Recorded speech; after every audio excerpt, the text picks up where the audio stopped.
isiphakamiso ke into esithi thina skis sukuthola nebusiness. Yeah. So the business that you are having sisithatha bese siyahlanganisa. Yangizwa manje. Ngiyakuzwa. Sihlanganise le business lakho nalento engizokupha yona. Isiphakamiso uyophakamisa le business lakho uma ngabe wakha 100 rand ngelanga. Ifika lento iphakamisa uyenze 300. Uyenze 400. Isiphakamiso akusisithwala. Lesiphakamiso sona sina sacrifice kumele mina kube khona ukuchitheka kimi ukuze sibe namandla ukuthi siziphakame into zabo. Ngazi kwabanye abantu but mina engisakhayo isiphakamiso. Ngiyithi mina isiphakamiso akumelanga sibe nesacrifice. Isiphakamiso kufana nento ethi ngiyakwazi ukwenza into but nginike ukuthi nginathi energy booster so that ngikwazi ukusebenza kahle ebusuku ngawuzili. Okusho nje ubusho usifananisa no energy booster. Le iphakamiso lesikhona isiphakamiso esisheshayo khona isiphakamiso esihamba kancane. Cha isiphakamiso siyisiphakamiso nje.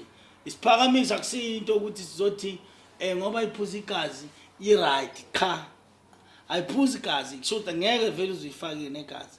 Kuhlanganisa imithi enamandla namafutha anamandla yezilwane.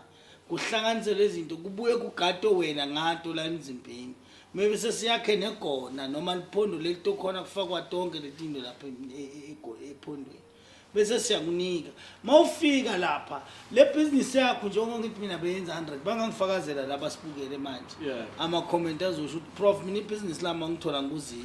Prof mina bengingakaze ngasapha even a10 but ngisizwa ngipha lento yami ngaphakamisa into zami ziyaphakama. Okusho noma kuthiwa nginebandla. Noma unebandla uphakamisa ibandla lami ngiliphakama hayi but lokho ke se-excela kunabafundisi abafika la ekhaya.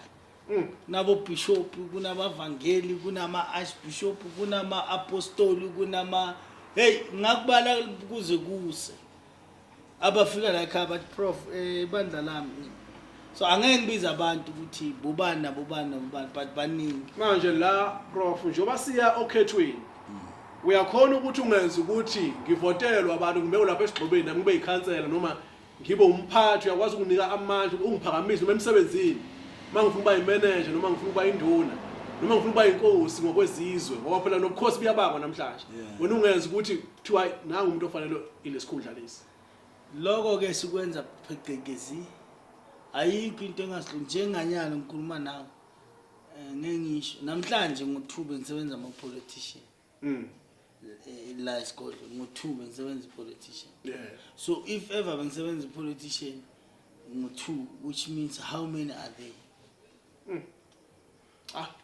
kezwakala ngiyathemba nani ngengisho ukuthi nobani ngengisho ukuthi noba burara noba bani no ngengisho lo kodwa nje kuyatholakala lo bayafika bhuti omunye athi ngifuna nabaculi bonke yonke into la ekhaya nginabaculi abadume kakhulu engengibasho labanye nizoba nenhlanhla ngelinye ilanga babunyakuza amanivele ukuthi hawo kanti nawe ndoda uphethele isikhwama sakalikhulini kanti yonke lenyakanyaka iyafika angisho ayeza ama-award uzobabona mangaba nenhlanhla sishude nokunjani uzombona lokho hayi nami mkhulu hayi cha babukeli cishe nizwele cha mina hayi sengizwile akukho engathi indaba yesiphakamisi nanesithwalo ngiyadideka kuso okwamanje ayingizwile impela angazi ubabulukhuleni ukuthi khona okusa incazelo enye esashoda ukuthi asichazele cha akukho kunye into engayisho ngisho ukuthi mina ungangifonela ku 0818092820